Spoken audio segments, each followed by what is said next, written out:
Hey y'all, before we start the show, I just wanted to give a quick little update to those of you who extended your concerns about something I mentioned on my previous episode.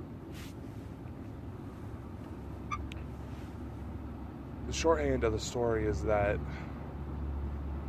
someone I was trying to help got mad at me for intervening, tried to accuse me of something I didn't do. I'm not going to reveal this person's identity out of the last remaining respect I have for them. But under the circumstances, it hurt. It still does. Because the apology I got, she finally came forward and dropped all the accusations, dropped the charges, because she actually went as far as filing a police report.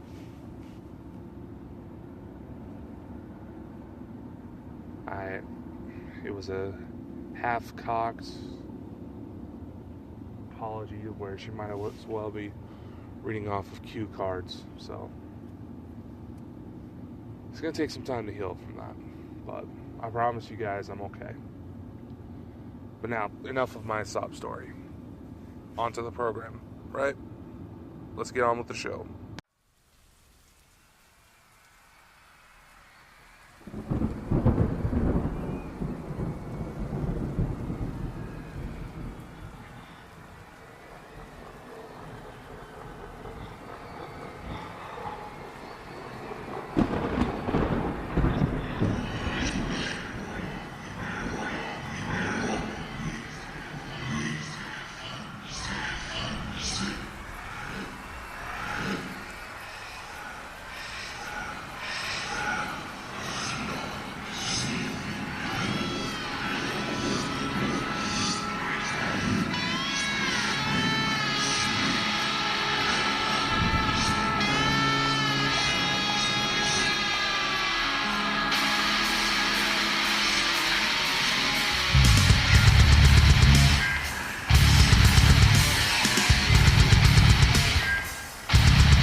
Good evening, ladies and gentlemen.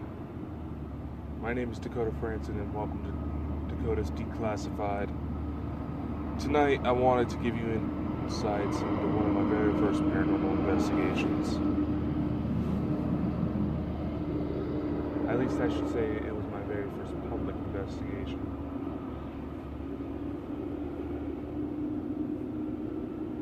Before going official and going out into the public eye, I took on a few private cases just to get my bearings before launching out into the world, basically.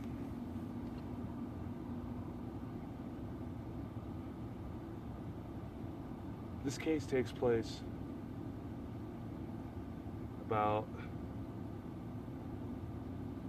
9 years ago in a small town of Murtaugh, Idaho, where I grew up. It's very much a blink and you'll miss it kind of town. There's a lot of history behind it. This case gave me some insight into that history, as well as help inform some of the theories I have today about what happens to us after death.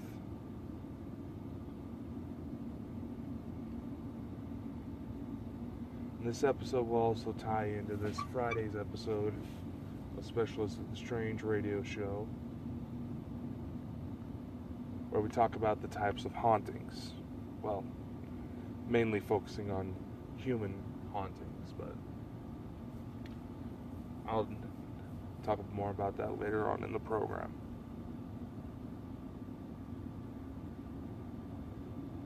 So if I've caught your interest, sit back, relax, enjoy the show. Hey everyone, Dakota Franson here, Specialist of the Strange.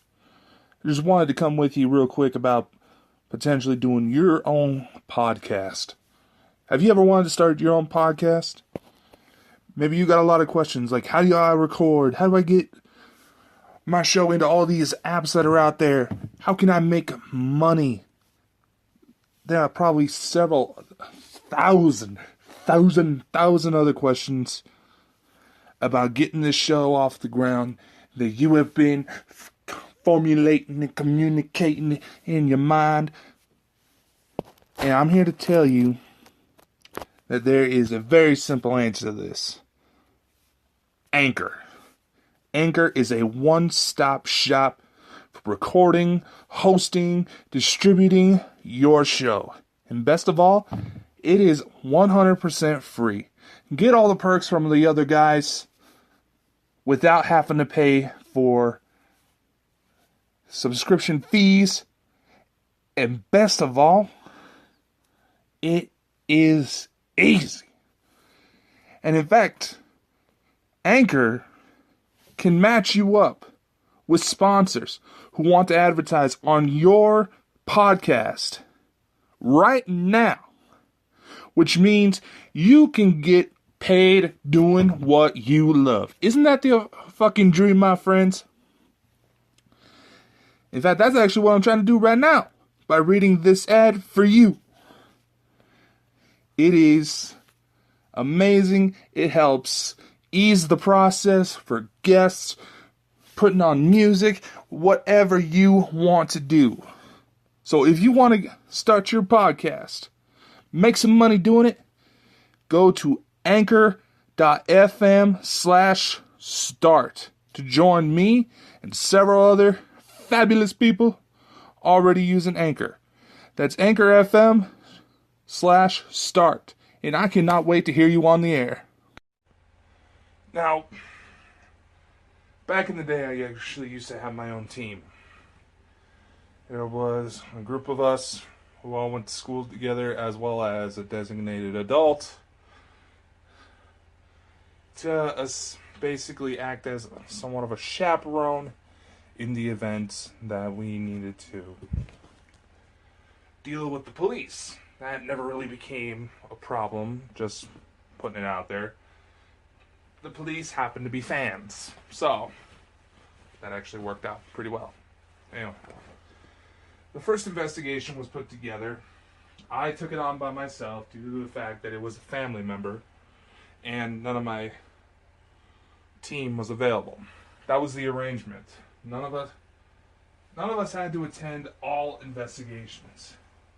Being that we were all still in high school and we all had our own individual lives, we take on the cases that we were available for. If certain circumstances came up to where one of us was going to be needed more than the others, say there's been a couple times where we had to deal with inter-family relationships, meaning that a client happened to be related to one of us. This first case that we took on was one of them. My late grandfather, he used to be the foreman at the Murtaugh Highway Department building. It was a small building. You had the main offices, then you had the garages. Plus there was also a separate apartment attached to the building itself. It's one of the more oldest buildings that still stands in the area. It's run along a set of train tracks that actually contain a bit of a urban legend, if you want to call it that. So the arrangement was, at the time of the investigation, my mother was going into surgery, hysterectomy, something. Wasn't necessarily anything major. It was something she was wanting. So, being that was the case, we all stayed out at my grandparents' house, which gave the perfect opportunity. I finally had a good set of gear ready to go. My grandfather had offered up the location, should I ever decide to choose it. Because he would tell me all sorts of weird stories about how you could swear you can hear people walking around just working, as well as sometimes voices. And they also believed that the former foreman, my grandfather's old boss, as a matter of fact, he and his wife, who actually used to live in that apartment section I mentioned, were still hanging around. In fact, they were pretty damn sure of it. So, it was a family affair. Location I knew very well. It was safe. There was no reports of anything malicious happening. It seemed like a good start for a haunt. And let me tell you, it actually turned out to be more than I bargained for. I should also mention that my grandfather was also fighting his battle with cancer, and that particular weekend he wasn't feeling his best, so he wasn't able to attend. As I would have let him if he wanted, if he felt up to it.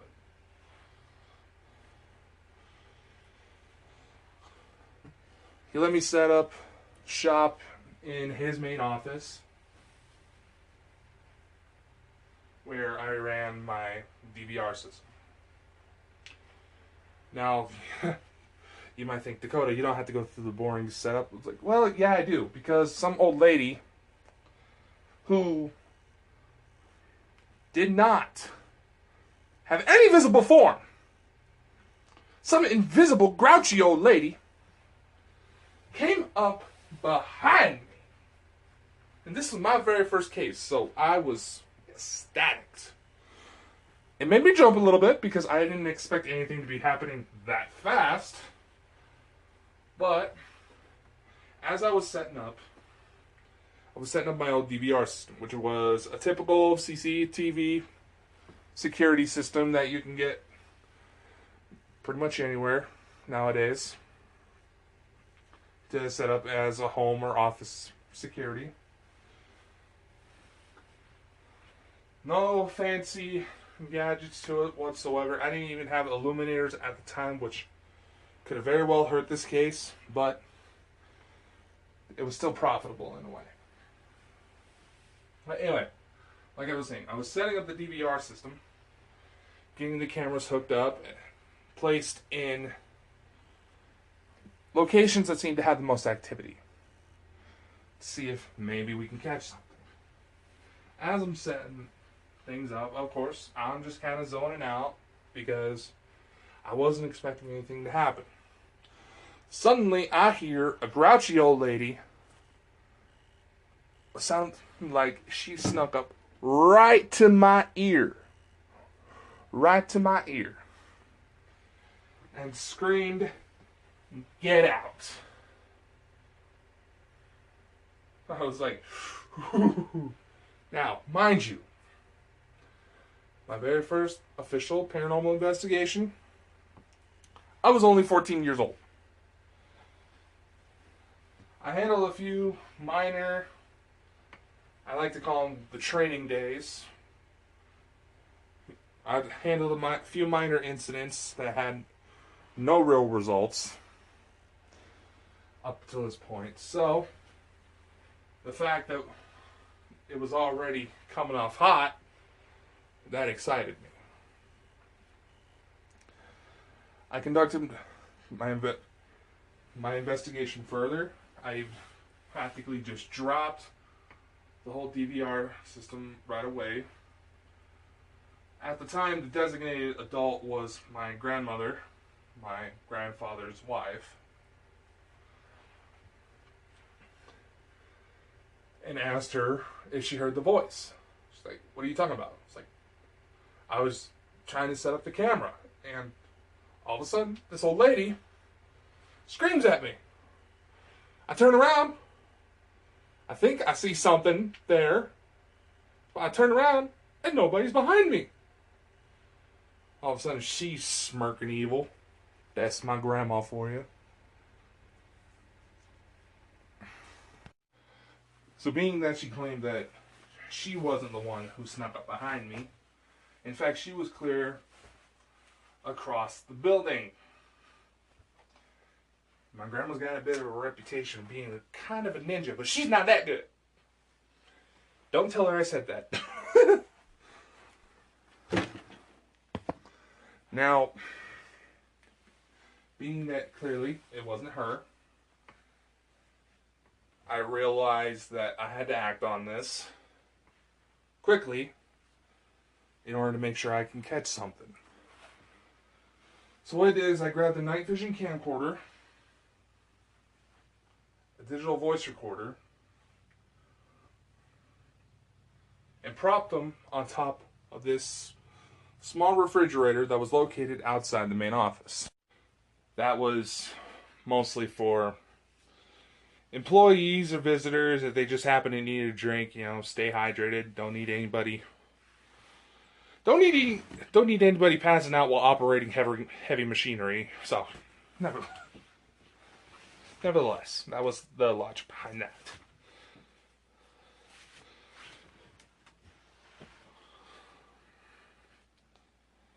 Now, right as I'm recording, I basically do the standard procedure, state my name, saying, "Hey, someone out here just screamed at me. I want to see what you look like, blah, blah, blah. I'm not mad. I just want to make sure you're here. That's the whole purpose. I'm not here to hurt anybody. Not here to make a supernatural eviction. Just want to prove some people, want to help prove to some people that they're not going insane." That type of thing. Now, the old YouTube channel I used to host for my team is actually still up. There's nothing new that gets added to it, so you can actually see the footage from this case I'm mentioning. like I've said, I set the camcorder down facing out towards the main shop area. You couldn't really make out a lot of details, but just enough to get a basic idea of what's there. And I set the digital voice recorder right in front of it. At the time, I was still honing my craft. A lot of what I learned in my early days came from what I basically copied from the show Ghost Hunters. And a little bit from Ghost Adventures, but I didn't want to leave and all of a sudden have something attack my clients after I'm gone.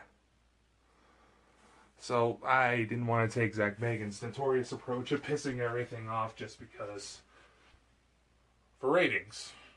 That's pretty much what it's been happening lately. I'll have a bit more on that later. Anyway, so I followed a lot of what Jason Hawes and Grant Wilson showed, how they acted on the show, portrayed myself as a professional. Plus, I was always a pretty big guy. By the time I was 14, I was already 6'5", and already had a pretty heavy receding hairline, so I looked a lot older than what a lot of people thought I was. I looked a lot older to most people who didn't really pay attention to how I spoke or how I acted sometimes. Anyway. Now, some of this footage I actually showed to journalists, anybody who wanted to see my work, because essentially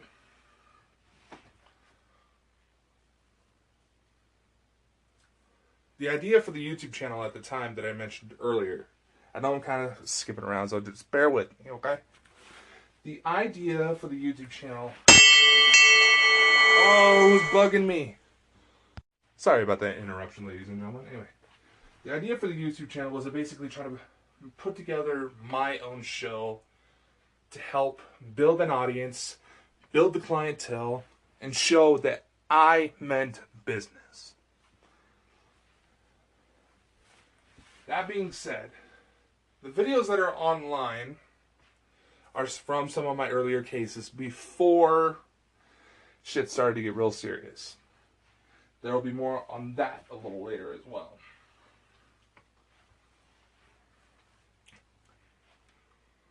Let's see. Anyway, as I was recording, I was trying to engage the spirits.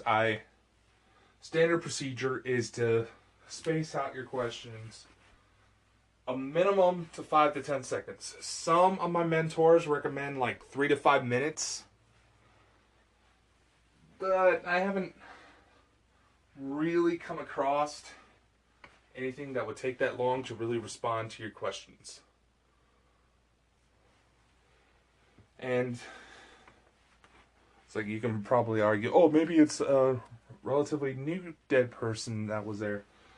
It's like, no, we ID'd everybody most of the people that we were talking to that were involved in the haunting, and we ID'd them, and if memory serves correct,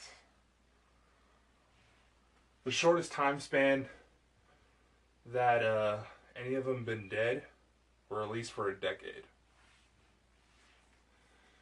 Heavy smokers. So anyway, as I was doing the recording, you can hear faintly what sounded like voices. But what caught my interest the most was,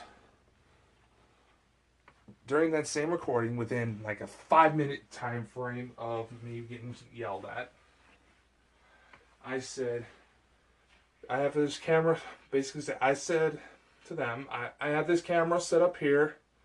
This is to help prove that you're still here. If you can please, I have these things set up here to help prove that you're still here. They won't hurt you in any way.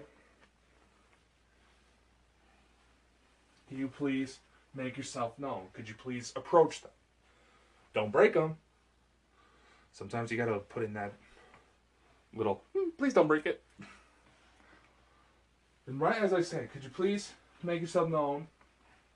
All of a sudden, you see this faint object pop in and out of frame on command.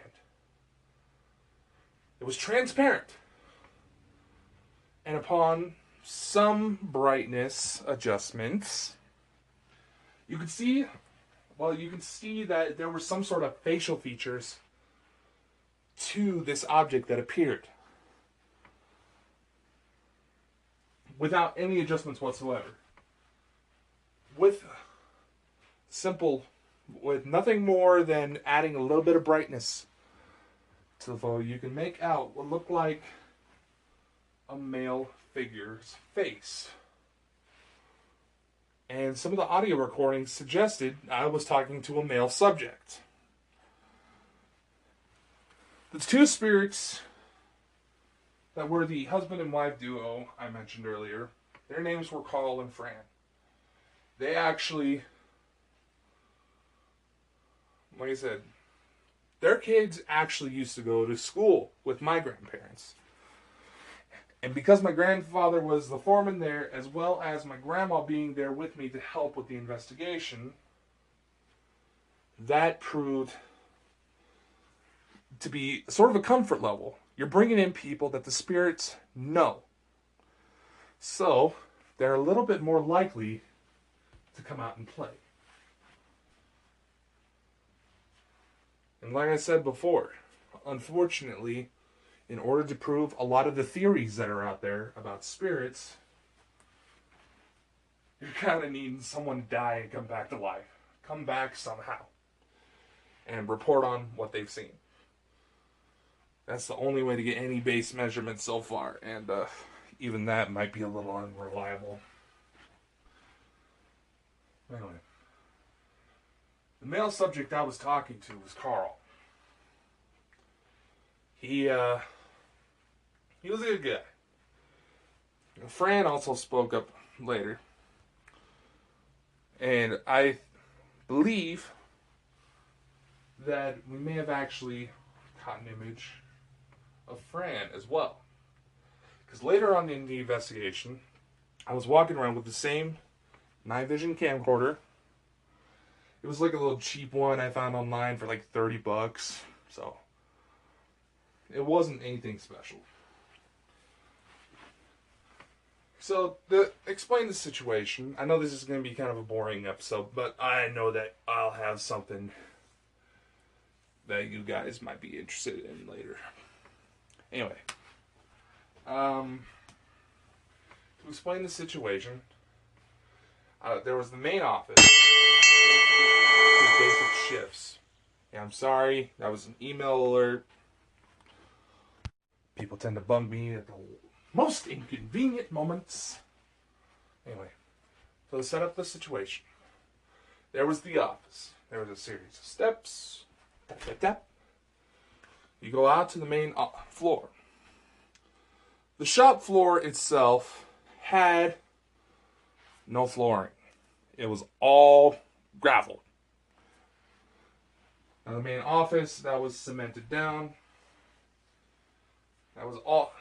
The main floor was all gravel. I walk out to do a sweep of the area with an EMF detector and my camera. I'm moving the camera around, trying to get it to coincide with the EMF. I noticed a couple of spikes. Now, as you come out of the office, you turn left, go down a couple steps, you're on the floor. You go left again to go towards the front of the building. There's a series of steps that go into a very cramped little workspace. I have a camera actually set up on these steps, so when the EMF goes off, I assume it's that. But later on during evidence review, as I point the camera towards the top of the steps, all of a sudden, you see this kind of gray, transparent object that was peeking over the side of the stairs all of a sudden go whoop, disappear. Like, oh shit, they saw me. In the original recordings, they've been slightly deteriorated over time in file transfers from new computers and blah, blah, blah, blah, blah. You could tell there was also features in this one. A couple brightness adjustments, and you can make out a female face. Now, why is that important? Because up in that little workspace I mentioned used to be Carl's wife's, her name was Fran, favorite area to do art projects. She liked to make little toys and do little paintings, stuff like that. That was basically like her own little studio. And she'd work up there, make toys for her kids when they were young. Later on in the investigation, I tried out a mock ghost box method. I call it a mock because it wasn't something to where I did any modifications whatsoever to get the device to rapidly click through channels like you see most ghost boxes do. All I did is, like, I had an old karaoke machine that was just sitting around. It was like a Christmas gift around a few years before when I was a little kid. It's just been sitting around, still worked just fine. And it had a built-in radio. So my idea was, and you can give this a try too. My idea was to turn the dial of the radio into the lowest possible frequency I could find that had nothing but static coming through. I even clipped off a little wire on the back of this karaoke machine that was basically the antenna. So that way it would have a harder time getting long distance transmissions. I clipped it off so it can only pick up a relatively close signals. And Murtaugh is a bit of a hole in the ground when it comes to radio. If you're driving through and you're trying to listen to the radio, you're going to notice that your radio's not going to get a good signal.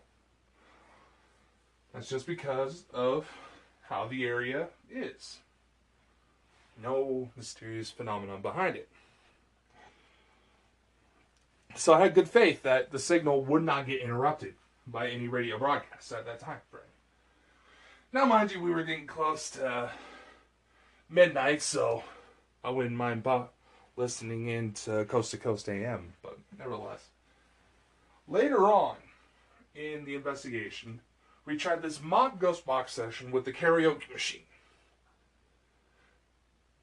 It was placed right about just under where Fran's possible face popped up in the video. My grandmother confused about my thought process. I explained it to her. As you know, say, hey, this is basically my idea on a ghost box. I got to thinking that spirits, my understanding of the spirits, I didn't rely a lot on quantum mechanics. I didn't have the same understanding of it that I do now. But if spirits exist on lower frequencies, getting them to act verbally, to try to tie the way, essentially my logic was, if they were going to try to speak through a ghost box, it didn't make sense that their voice would just come through. If they had to attach themselves, act at certain frequencies, they would have to try to time what they said to appear on the frequency they wanted. And that, with that thought, the constant clicking through it could easily mess with results. Therefore, I tried the lowest frequency. I explained this to my grandma. All of a sudden, there was a female voice that came through the karaoke machine saying, "You got it, man." I literally had a spirit confirm that I was on it. I was onto something, and that the machine worked. They responded right away. That fucking blew my mind. They're like, so like, okay. That being the case, I'll explain why that matters later on. We talked with the spirit. My grandmother knew enough details about the family to try to get it to speak, to reveal personal details that only someone who would be a close family friend would know. We asked them what the name of their children was. And the woman identified the children right away. There was about 15 seconds at most of a delay in the responses, which was expected. But she was able to name everything off with perfect accuracy. We fucking found it. But however, this case had a few interesting missteps, which I'm going to talk about after the commercial break. Alright, so I mentioned earlier that this case also gave me an opportunity to tackle an urban legend in the area. Upon trying to research hauntings in the area to see how much other people have noticed about the town, which, trust me, there's a lot more going on than what's you can find online. Two spots came to my interest. Number one was a bar that's located in Murtaugh.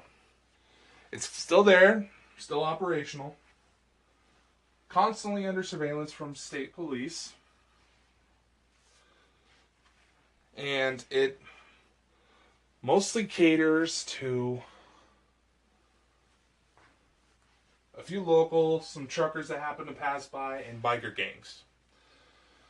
Because that's all that really passes through Murtaugh when you really look at it. The bar itself is not haunted. I actually got an opportunity to investigate that later.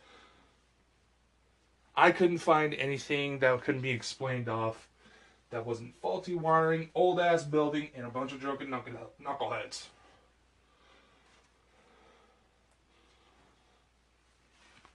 The second one happened to be on a series of railroad tracks that ran through town. Always been there. Or at least they've been there since the 1911. Murtaugh's been around since the dying days of the Old West. It's actually a town that was settled by people who gave up on the Oregon Trail halfway through and just happened to set up shop near the Snake River Canyon. That's the actual history behind Murtaugh. There was a report that I found online, and I knew the lady that allegedly saw this thing. There was a woman who claimed that she spotted a ghostly toddler around the train tracks playing with a chainsaw. Yeah. Now, this lady, she's actually direct heritage, direct descendant of some of the first people that founded the city of Murtaugh. A lot of the historical stuff from back then was caught in a real nasty fire, so it's a bitch to find the history unless you happen to be from there. A little fun fact, if you've seen historical photos that show how before the United States Postal Service put a whole bunch of shit ton of limits on what can be sent through the mail, how people used to mail their kids back and forth to go see their grandparents. There's a little photo that shows a mail carrier with a toddler in his pouch. That was actually taken in Murtaugh. Little fun fact for you. Anyway, this chainsaw wielding toddler caught my interest. At the time, I called the case Operation Green Boy, because there was also a toddler who appeared as an orb as a green orb in photos. Now you can say, "Oh, Dakota, the orbs are explained off." Well, yeah, well, this orb had feet. I've seen weird shit come out of Murtaugh that I have never seen anywhere else. So, unfortunately, those photos have been lost in time, but that's my story, and I'm sticking to it. Anyway, what was I saying? So, we divert from the investigation because it seemed like the activity was going cold for a bit. We go outside, admire the stars, to see if we can try to get this kid to play. The only rustling we heard that might have sounded like an animal was a nearby pack of coyotes that usually pop up every summer. So, nothing dangerous. We went back to the investigation. We cleaned up. I packed up, went to evidence review, then showed my grandfather what I found. Like I said, you can find some of my findings online. I have a playlist set up on my YouTube channel, so if you're listening to this through that, there's a playlist on my channel. It's labeled Archives of Old Shows or something like that. You can find like a playlist of my previous attempts at doing shit like this. I kept the old material online so people can still find me. If they found some of my older appearances that, like the first book I ever did, Hauntings from the Snake River Plain, listen to my website as fransonfiles.webs.com. That website is still live, but it helps redirect you. It'll redirect you to my new website, which is dakotafranson.com, which fits the broader image I've taken since then. About a couple weeks later, something happens. My uncle, who I feel like I should know looks a lot like me, he and I actually get mistaken a lot for each other. We have similar attitudes, similar mannerisms. Even our voices sound the same. Let me just say this. We sound so much alike that his kids, if we're all playing, having a good time, and they're not really paying attention to what they're saying, his kids, my cousins, will call me Dad. His oldest boy actually looked at him and asked his father if his father and I were brothers. So, just to give you an idea of how much we're alike. So, they were sitting in the main office where I had my main headquarters set up. I had another word on mind, but it doesn't want to come out. But anyway, they're sitting there talking about things going on. Then all of a sudden, a shelf my grandfather mounted on the wall is suddenly ripped off the wall and thrown towards them. Towards both my grandfather and my uncle.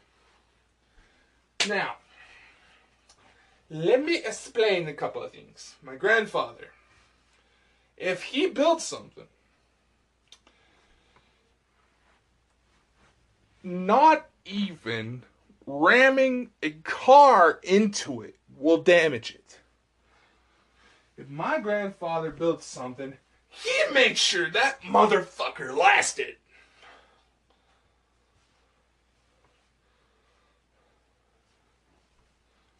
Okay. And my uncle, hardcore skeptic of the paranormal. Since I came around and he started to see the things I could do, he's warmed up to the idea a bit. But he was a hardcore skeptic at the time. Before his kids came along, he was a full-on asshole. In fact, to this day, we usually joke around and tell people that the main difference between him and I is that I'm the nice one. So anyway, and my uncle did spend some time in the Army. He's technically considered a veteran, but he didn't really see any action except for when a hurricane hit the base he was at for basic training and brought a building down on him. He walked away, he's fine, but he has a series of back problems that don't come from just being a bigger guy like we are. So, just to kind of give you a little background. So, seeing this shell fly could have easily been a bit of a PTSD moment for my uncle. And I'm not making fun of him, I swear. But nevertheless, this honestly pissed me off when I heard that this happened. My grandmother did kind of provoke a little bit. So, whether they were pissed that I was there, they were mistaken my uncle for me, or they were pissed at my grandfather for inviting me into that location, or both, this pissed me off because, like I said, my grandfather was in his fight for cancer. He was bone thin during chemotherapy treatments. This man, my uncles and I, we have seen him get hurt in so many fucking ways. We were shocked that anything could take him down.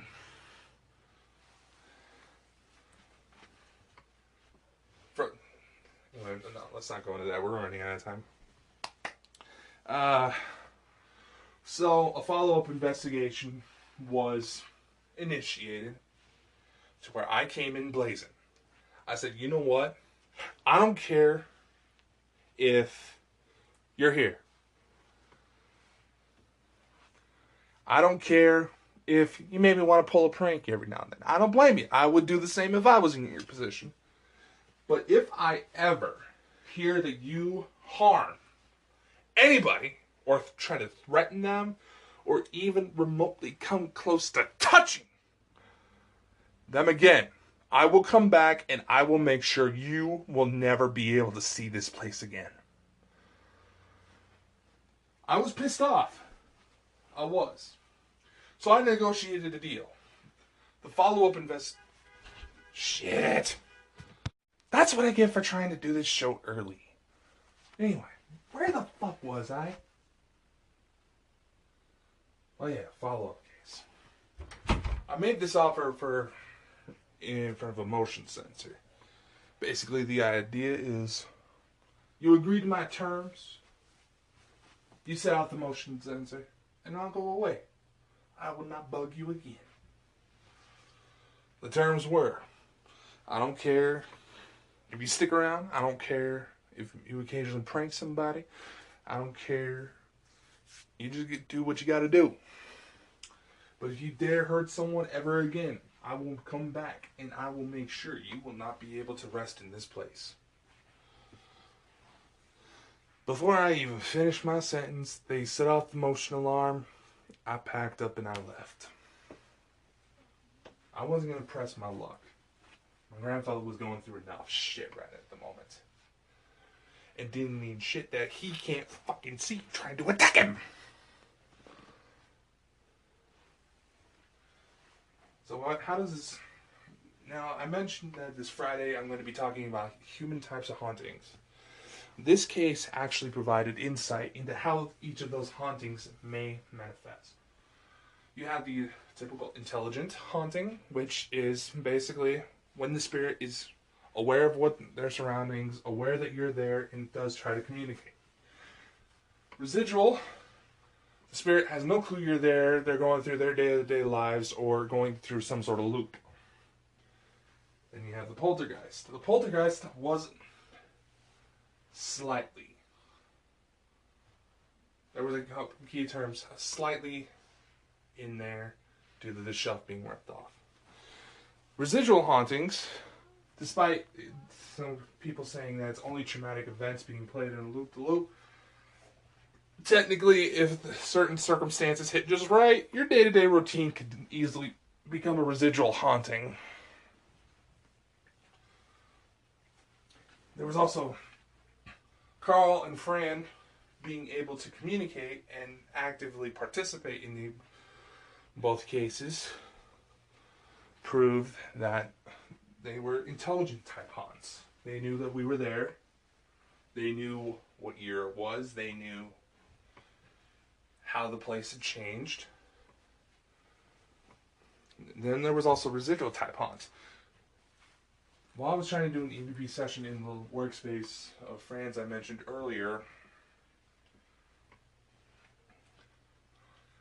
I noticed I stopped the session. I stopped talking right away when all of a sudden I started hearing what sounded like someone moving around in one of the pickup trucks below. Like I said, part of the building was just basically a large garage. There was snow plows and there were just regular pickup trucks the highway department used. I heard what sounded like someone shuffling around in their truck, open the door to the truck, get out, step onto the gravel, and walk out of the building like it was some dude that just finished their shift and was going home. Residual type haunts. They didn't interact with us. We tried to call out to them. They didn't respond. That is a residual type haunt. Now I'm going to explain more about how each one manifests on this Friday's episode. Now, briefly, with the time we have left, I want to also go over a couple other things. During my early stages, I basically copied methods of ghost hunters and ghost adventures and eventually twisted the methods to fit my needs. While Ghost Adventures did prove one of my very first experiences at the old Idaho State Penitentiary, especially as of late, they fake a lot of their cases. And I've been able to collaborate on this with another local team.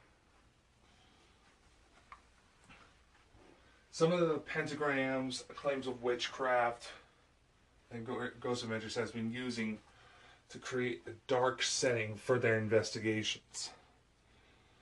We're not there at all before they showed up. In fact, I actually had a chance to collaborate with Ghost Adventures at one point. They were going to pop up in the Gooding area, and I got an invite to help out with the reenactment parts of the show. I thought, oh, cool, this could be fun. But apparently I've been flagged by Zach, who knows that I knew enough about the field to call him out. As for ghost hunters, I've always wanted to collaborate with them a bit more.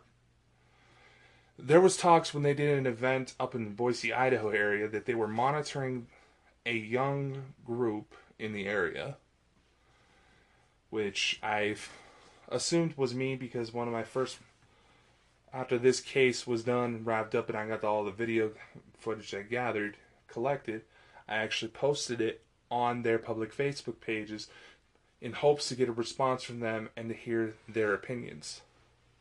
I never got a direct response, but something tells me they saw it and they were monitoring to see how I progressed.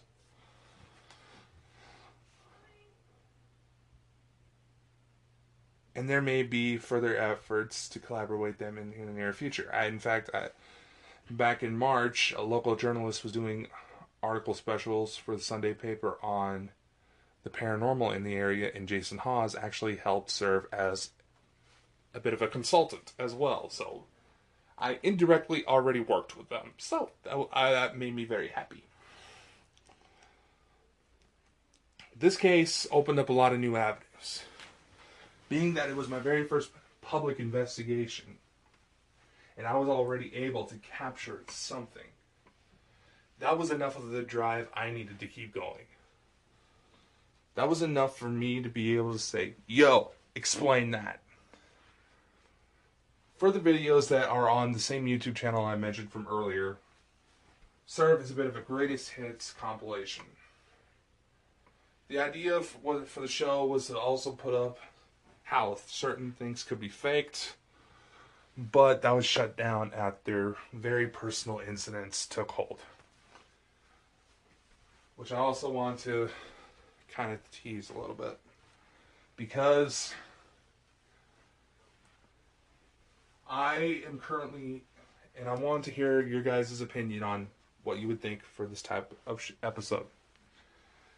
I am trying to reach out to my old teammates because it's been brought to my attention that one of our darkest cases yet, darkest case we've ever taken on,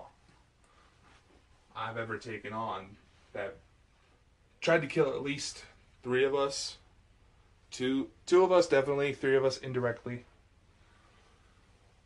and broke up the team, has made its way into some outlets.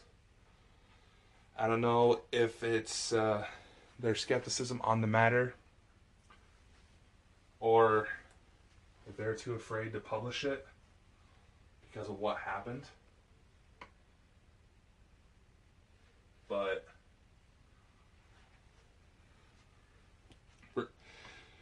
basically, I'm going to take the claim first if it doesn't get published here soon. And I'm going to try to see if I can convince my old teammates to tell their sides. Even though some of them weren't active in this particular part of the investigation, we all took blows. We all got hit in some way. Some of us more than others. I want to hear your guys' opinion. If you want to hear that story on another future installment of Dakota's Declassified. So right now, that's all I have for you today. I'll see you guys this Friday. Until then, my friends.